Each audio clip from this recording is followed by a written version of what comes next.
The Deep Space Monitoring Station at Ganymede Base detected the signal at 3:47 Earth Standard Time.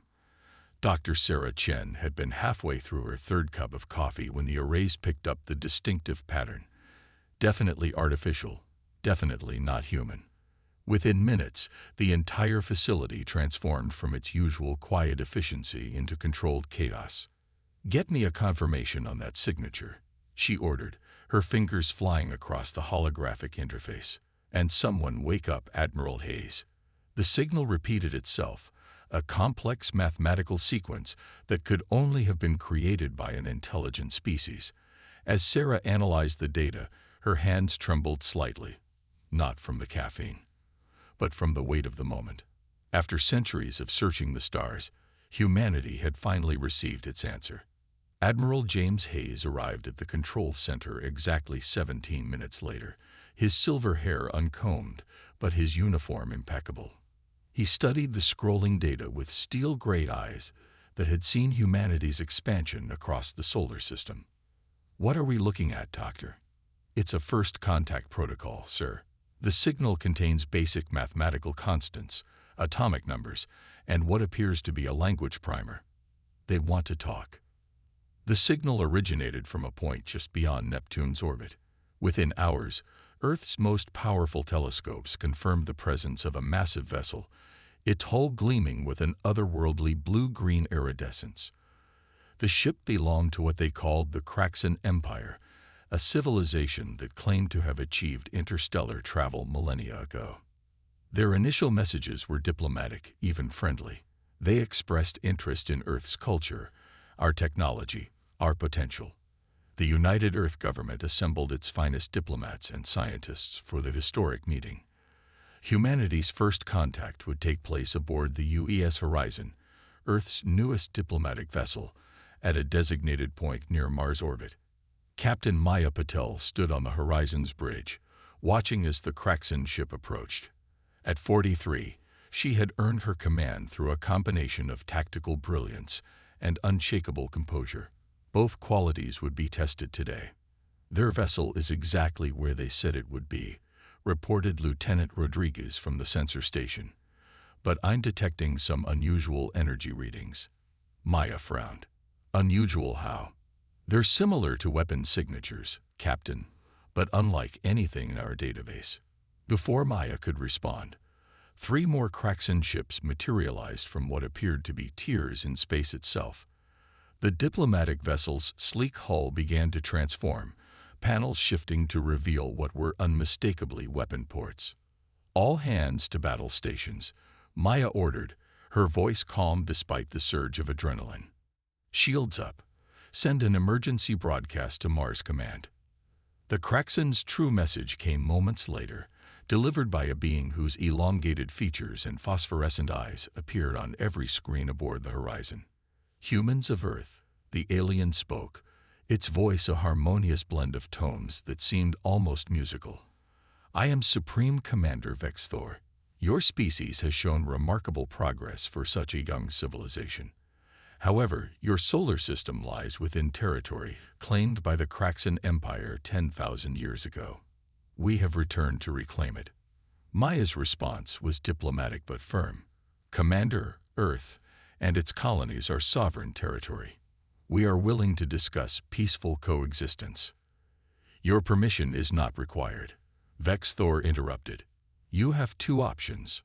Surrender and serve as a client species under our benevolent rule, or resist and face extinction. You have 1 Earth day to decide." The transmission ended. Maya turned to her communications officer. "Send everything we have to Earth Command, and get me a direct line to Admiral Hayes." The Horizon's sensors recorded every detail of the Kraxan ships, their energy signatures, their apparent technological capabilities. Even as Maya prepared her crew for the possibility of combat, she ensured that every scrap of data was transmitted back to Earth. 23 hours later, Earth delivered its answer. President Chen stood before the United Earth Assembly, her voice broadcast to every human settlement from Mercury to the Kuiper Belt. "Humanity does not bow to threats. We have faced extinction before, from our own weapons, from our dying environment, from cosmic threats that nearly ended our species. Each time, we survived. Each time, we emerged stronger. We will not surrender our home. The Kraxan response was immediate and devastating. The Horizon, despite its advanced shields and armor, lasted less than 5 minutes against the alien weapons. But in those 5 minutes, Captain Patil and her crew transmitted vital combat data that would prove invaluable in the coming war. As the Horizon's bridge began to break apart around her, Maya Patil sent one final message to Earth. "Remember us," she said simply, "and make them remember us too." The Kraxan Empire had expected humanity to bow before their superior technology and overwhelming force. Instead, they had given humanity something far more dangerous than any weapon: a reason to unite, to innovate, and to show the galaxy why humans had survived every catastrophe their harsh planet had thrown at them. The war for Earth's survival had begun, but the Kraxan would soon learn that humanity's greatest strength wasn't in their weapons or their ships. It was in their absolute refusal to accept defeat. The loss of the Horizon ignited something primal in humanity's collective consciousness. Within hours of the attack, ancient rivalries were forgotten. Borders became meaningless, and the entire species focused on a single goal: survival. In a hardened bunker beneath the Rocky Mountains, Dr. Marcus Wong studied the combat data from the Horizon's final battle. His team of quantum physicists had been working nonstop for 3 days, analyzing every detail of the Kraxan weapons technology. "Their weapons don't just break through our shields," he explained to the assembled military leadership. "They temporarily phase matter into another dimension. That's why our defenses were useless." He gestured to a holographic simulation showing the Horizon's destruction. "But there's something else, something they probably didn't expect us to notice." Admiral Hayes leaned forward. "What did you find?" "Their technology relies heavily on dimensional manipulation, but their approach is rigid. They've mastered one particular method and built their entire military doctrine around it. They never expected to encounter a species that might think differently." Dr. Elena Petrov, Earth's leading expert in experimental propulsion, stepped forward. "We've been studying similar principles for decades, but from a completely different angle. The Kraxan use brute force to tear holes in space-time. We've been working on ways to bend it instead." "Can we use this?" Hayes asked. Elena's smile was fierce. "We already are. Project Leviathan isn't just a warship. It's humanity's answer to their dimensional warfare." The Leviathan took shape in a secret shipyard carved into the dark side of the moon. At 3 kilometers long, it was the largest vessel humanity had ever constructed. But its size was the least impressive thing about it. The ship's hull incorporated self-repairing metamaterials developed by Japanese engineers. Indian scientists contributed a revolutionary quantum computer core that could process combat decisions faster than human thought. Brazilian researchers provided shields that didn't just block attacks, they learned from them. Dr. Wong's team developed the main weapon system, the dimensional resonance cannon. Instead of fighting against the Kraxan's phase technology, it would synchronize with it, turning their own weapons against them. When test-fired at an asteroid, the target didn't just explode. It ceased to exist in our universe entirely. Elena Petrov's propulsion system was perhaps the most revolutionary component. The Kraxan used massive amounts of energy to tear through space-time. The Leviathan would slide between the dimensions like a fish through water, using the natural quantum fluctuations of the universe itself. Commander Aisha Rahman stood in the observation deck, watching as construction drones swarmed around the massive vessel. At 35, she was young for such a command, but her tactical brilliance and adaptability had made her the perfect choice to lead humanity's new flagship. "Beautiful, isn't she?" Elena appeared beside her, dark circles under her eyes betraying countless sleepless nights. "Terrifying," Aisha corrected. "But that's exactly what we need right now." The Kraxan had given humanity 3 months since their initial attack. 3 months of apparent mercy while they gathered their invasion fleet. They didn't realize that every second of that time was being used to transform their technological advantage into a fatal weakness. As the Leviathan neared completion, the first Kraxan scouts appeared at the edge of the solar system. Their scans would show them exactly what humanity wanted them to see: frantic, disorganized preparation of conventional defenses. The quantum camouflage hiding the moonbase was based on principles so different from Kraxan technology that their sensors registered it as background radiation. "Final systems check complete," reported Dr. Wong, now serving as the ship's chief science officer. "The DRC is operating at 98% efficiency, better than simulations." Aisha nodded, settling into the command chair. The bridge was unlike anything in human or Kraxan design.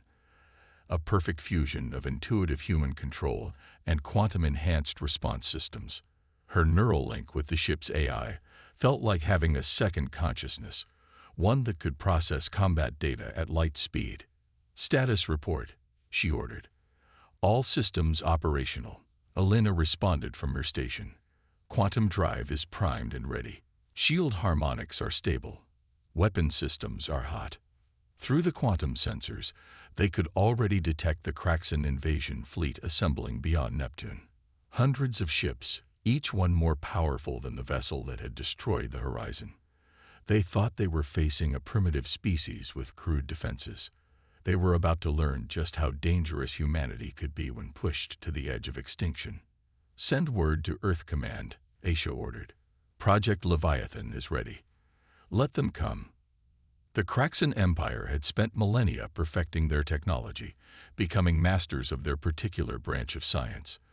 But they had never encountered a species like humanity, one that could take a devastating defeat and transform it into an opportunity for revolutionary advancement. Their technological superiority was about to become their greatest vulnerability. The real war was about to begin, and humanity was no longer the prey. The hunters were about to become the hunted. The Kraxan invasion fleet emerged from dimensional space, exactly where Earth's strategists had predicted, in the shadow of Saturn's rings. 500 warships, their hulls gleaming with that distinctive blue-green iridescence, arranged in perfect geometric formation. To the Kraxan, war was mathematics, a precise science to be executed with mechanical perfection. Commander Aisha Rahman watched them through the Leviathan's quantum sensors. Her mind merged with the ship's AI as they analyzed the enemy formation. The Kraxan's precision was impressive, but it was also predictable. They fought like machines, following protocols perfected over thousands of years. "They're launching their standard pre-invasion broadcast," reported Lieutenant Chen from Communications. Supreme Commander Vexthor's image appeared on the main display. "Humans of Earth, your time of decision has ended. Your species will now." Aisha cut the transmission. "We've already given them our answer." Battle stations. The Leviathan emerged from its quantum camouflage directly behind the Kraxan fleet, in a position their battle doctrine claimed was impossible to achieve. For a crucial few seconds, the alien ships didn't react. Their protocols had no provision for this scenario. "Target their command ship," Aisha ordered. "Let's show them what primitive looks like." The dimensional resonance cannon fired, its beams synchronizing with the Kraxan's own phase technology. Their flagship didn't explode. It simply ceased to exist in normal space, along with 3 support vessels caught in the weapons field. Chaos erupted in the Kraxan fleet. Their perfect formation dissolved as ships began maneuvering according to conflicting emergency protocols.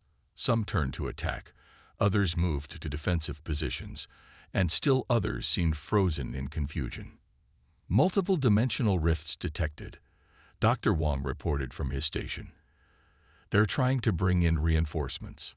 "Perfect," Aisha smiled. "Elena, show them what your drive can do." The Leviathan's quantum drive activated, but instead of tearing through space-time like the Kraxan ships, it rode the dimensional currents they created. The massive vessel danced through their formation like a predator among prey, its movements defying everything the Kraxan knew about physics. "Their weapons are having minimal effect," Elena reported as another barrage of Kraxan fire splashed harmlessly across their shields. "The adaptive harmonics are working better than expected. Each hit makes our defenses stronger." The battle became a deadly dance through Saturn's rings, ice and rock particles glittering like diamonds in the light of distant explosions. The Kraxan commanders tried to adapt, but their responses were bound by millennia of doctrine. Every tactic they employed had been anticipated, studied, and countered. "Sir, they're targeting Earth directly," Lieutenant Chen called out. "3 heavy cruisers have broken formation and are preparing to jump." "Not today." Aisha's mind merged deeper with the ship's eye, calculating trajectories and possibilities faster than human thought. "Dr. Wong, prepare for a rapid sequence DRC burst. Alina, plot an intercept course through their dimensional wake." The Leviathan phased through the debris field of a destroyed Kraxan vessel, emerging directly in the path of the escaping cruisers. The DRC fired 3 times in rapid succession, its beam precisely tuned to the unique frequency of each target. All 3 ships vanished from normal space before they could complete their dimensional jump calculations.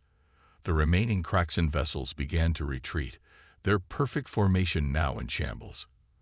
But Aisha wasn't finished. "Target their dimensional tear points. Let's make sure they remember this day." The DRC fired again, this time aimed at the fabric of space-time itself. The Kraxans' escape routes collapsed, trapping nearly 100 of their ships in normal space. What followed wasn't just a battle. It was a revolution in warfare. Every principle of combat the Kraxan had relied upon for millennia was turned against them. Hours later, Saturn's rings contained a new kind of debris, the scattered remains of what had once been the pride of the Kraxan Empire. Of the 500 ships that had arrived, less than 50 managed to escape. As the Leviathan's crew began damage assessment and repair operations, Aisha recorded a message to be broadcast on all frequencies the retreating Kraxan ships were using. "This was your only warning. You thought Earth was an easy target, a primitive world ripe for conquest. Instead, you found a species that turns defeat into victory, that learns from every battle, that grows stronger with every challenge. We are humanity. We do not bow, we do not break, and we are coming for you." The Battle of Saturn's Rings would be remembered as the day humanity announced its presence to the galaxy, not as victims or primitives, but as a force that even the mighty Kraxan Empire had grossly underestimated. The hunters had become the hunted, and the real war was just beginning. The Kraxan Empire had never known fear. In 10,000 years of expansion, they had conquered hundreds of worlds, subjugated dozens of species, and never faced a serious military defeat. Until now. 3 months after the Battle of Saturn's Rings, the Leviathan prowled through the outer reaches of the Kraxan Empire. Commander Aisha Rahman stood on her bridge, studying the quantum sensor data from their latest raid. In the past week alone, they had destroyed 7 military outposts and liberated 2 enslaved worlds. Another distress signal detected, Lieutenant Chen reported. "Looks like our last attack on their supply lines is having the desired effect." Dr. Wong looked up from his station, where he'd been analyzing captured Kraxan technology. Their entire military infrastructure relies on dimensional technology for communication, transportation, everything. By destabilizing their transit points, we're not just hurting their military. We're dismantling their empire piece by piece. The Leviathan had evolved during its campaign. Every encounter with Kraxan forces provided new data, new understanding of their technology. Alina's engineering team had improved the quantum drive's efficiency by 300%. The dimensional resonance cannon now operated with surgical precision, able to target specific systems without destroying entire ships. "Multiple contacts," Chen announced. "Kraxan battle group, at least 30 ships. They're trying to surround us." Aisha smiled. The Kraxan were predictable even in their desperation. They still think in 3 dimensions. "Alina, take us between." The Leviathan slipped between dimensions, emerging inside their formation. The ship's AI had mapped the quantum frequencies of Kraxan technology so precisely that they could now predict exactly where and how their enemies would appear. "Target their flagship's propulsion systems," Aisha ordered. "Let's take this one intact." The DRC fired, its beam precisely calibrated. The Kraxan flagship's engines died, leaving it stranded in normal space. Before its escorts could react, the Leviathan had already disabled half their fleet. "Ma'am," Chen's voice was urgent. "We're picking up a transmission from the disabled flagship. It's different." The image that appeared on the main screen wasn't a Kraxan military commander. It was a civilian, one of their scientific advisors. "Please," the alien said, its phosphorescent eyes dimmed with fear. "We surrender. There's something you need to know." What followed was a revelation that changed the entire nature of the war. The advisor revealed that the Kraxans' dimensional technology wasn't their own invention. They had discovered it in the ruins of an ancient civilization, reverse-engineered it, and built their empire upon stolen knowledge they didn't fully understand. "The ancients left warnings," the advisor explained, "about the dangers of excessive dimensional manipulation. We ignored them, thinking them primitive superstitions. But your weapons, the way they interact with our technology, you're proving the warnings true." Dr. Wong's analysis confirmed it. The Kraxans' use of dimensional technology had been creating microscopic tears in the fabric of spacetime. Each tear was insignificant, but over thousands of years, they had accumulated. The Empire wasn't just facing military defeat. They were risking the collapse of spacetime itself in their controlled regions. Their entire civilization is built on a foundation they don't understand, Alina realized. That's why our primitive approach works so well. We're not just fighting their technology. We're working with the natural laws they've been violating. The revelation spread through the Kraxan Empire like a shockwave. Centuries of supposed superiority crumbled in the face of evidence that their greatest achievement was leading them toward catastrophe. Rebel factions emerged among their subject worlds, armed with data the Leviathan provided about the dangers of unchecked dimensional technology. Aisha addressed her crew over the ship-wide comm. "Our mission has changed. We're no longer just defending Earth. We're preventing the collapse of space-time itself. The Kraxan Empire must be stopped, not just for humanity's sake, but for the safety of our entire region of space." The hunters had indeed become the hunted, but the prey was no longer just the Kraxan military. It was their dangerous ignorance, their reckless use of power they never truly understood. Humanity, the supposedly primitive species, now found itself in the position of having to save its would-be conquerors from their own hubris. The final battle would not be fought with weapons alone, but with the very understanding of the universe itself. And humanity, with its primitive approach to science, might be the only civilization capable of preventing a disaster millions of years in the making. The final confrontation with the Kraxan Empire took place not on a battlefield, but in the heart of their civilization. The Nexus, a massive space station that served as both their capital and the central hub of their dimensional transport network. Commander Aisha Rahman stood on the Leviathan's bridge, watching as the massive structure came into view. Unlike the ostentatious warships of the Empire, the Nexus was beautiful in its complexity, a crystalline web of interconnected structures that pulsed with energy. "The dimensional readings are off the scale," Dr. Wong reported, his voice tense. "The station is acting as a focal point for all the tiers in spacetime. If it collapses, the chain reaction would destroy everything within 50 light years," Alina finished, "including 36 inhabited systems." The Kraxan leadership had barricaded themselves inside the Nexus, refusing to accept the evidence of their impending doom. Around the station, the remaining loyal ships of their fleet formed a defensive perimeter, while others had joined the growing rebellion. "Message from the rebel coalition," Lieutenant Chen announced. "They're in position and awaiting our signal." Aisha took a deep breath. The plan they had developed was unprecedented.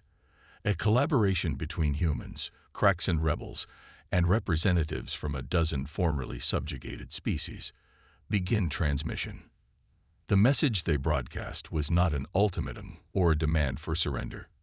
It was data, pure, undeniable scientific evidence of what the Kraxans' dimensional technology was doing to the fabric of reality.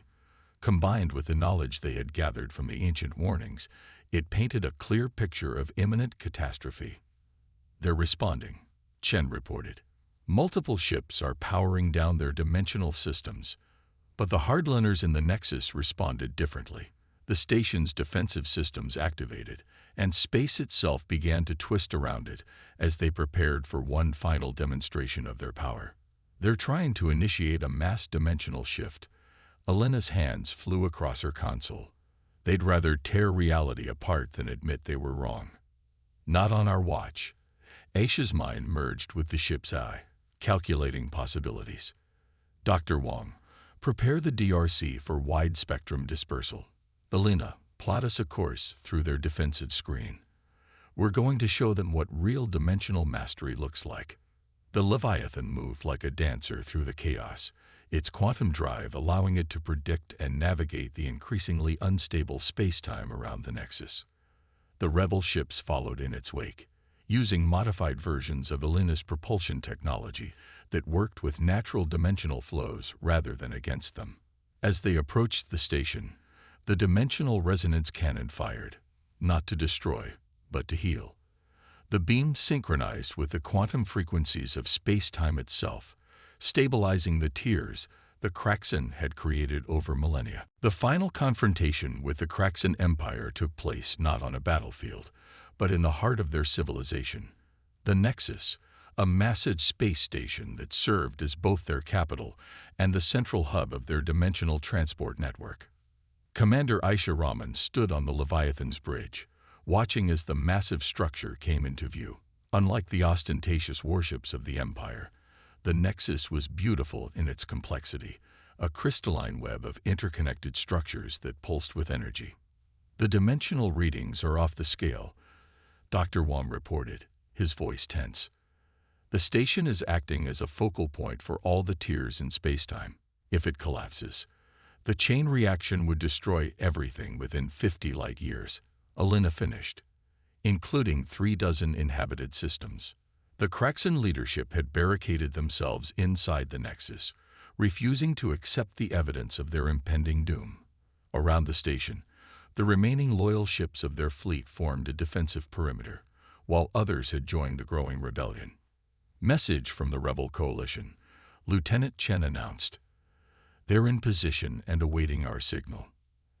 Aisha took a deep breath. The plan they had developed was unprecedented. A collaboration between humans, Kraxan rebels, and representatives from a dozen formerly subjugated species. Begin transmission. The message they broadcast was not an ultimatum or a demand for surrender.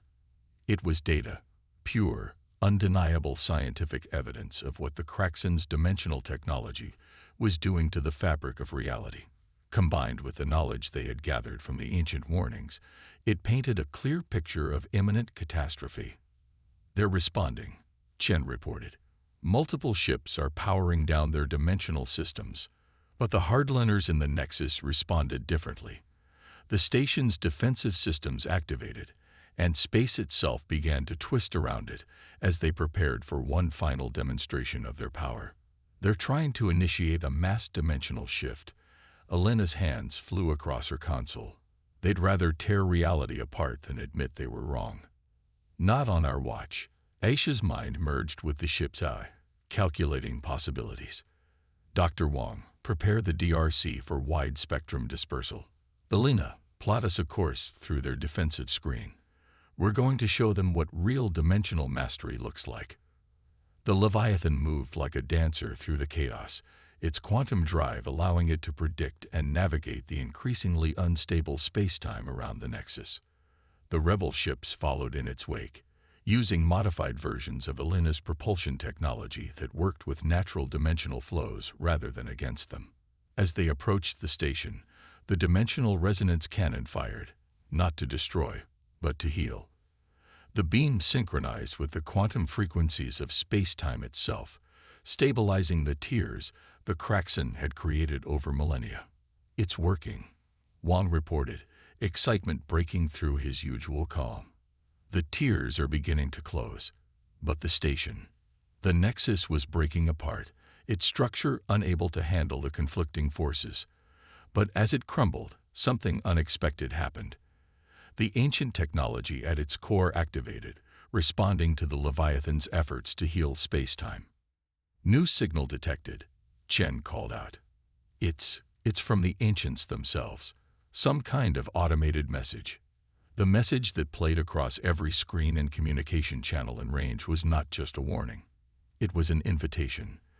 The ancients had not just left warnings about the dangers of dimensional technology. They had left instructions for its proper use, waiting for a civilization mature enough to understand them. They were testing us, Aisha realized. All of us, waiting for someone who would develop this technology responsibly. In the days that followed, the Kraxan Empire transformed. The hardliners were removed from power, and a new government formed, one dedicated to learning from their mistakes. The knowledge left by the ancients was shared freely among all species, but with a crucial difference. This time, it would be developed with wisdom and respect for natural laws. The Leviathan returned to Earth as more than just a warship. It had become a symbol of humanity's approach to the universe, innovative, adaptable, and ultimately wise enough to understand that true power comes not from dominating nature, but from working in harmony with it. 1 year after the battle at the Nexus, representatives from every spacefaring civilization gathered on Earth to sign the Dimensional Accords, a treaty establishing guidelines for the responsible use of dimensional technology. At the ceremony, Supreme Commander Vexthor, now a leading voice for reform, addressed the assembly. "We came to Earth believing we were superior beings," he said, "only to discover that our supposed primitives understood the universe better than we ever did. Humanity taught us that true advancement comes not from power alone, but from wisdom in its use." As Aisha listened to his words, she thought about how far they had all come. The Kraxan had arrived as conquerors and left as allies. Humanity had faced extinction and emerged as teachers. And the galaxy itself was entering a new age, one where technology and wisdom would advance hand in hand. The ancient warnings had become a promise of a better future, and humanity, the species that had seemed so primitive, had proven to be its perfect guardians.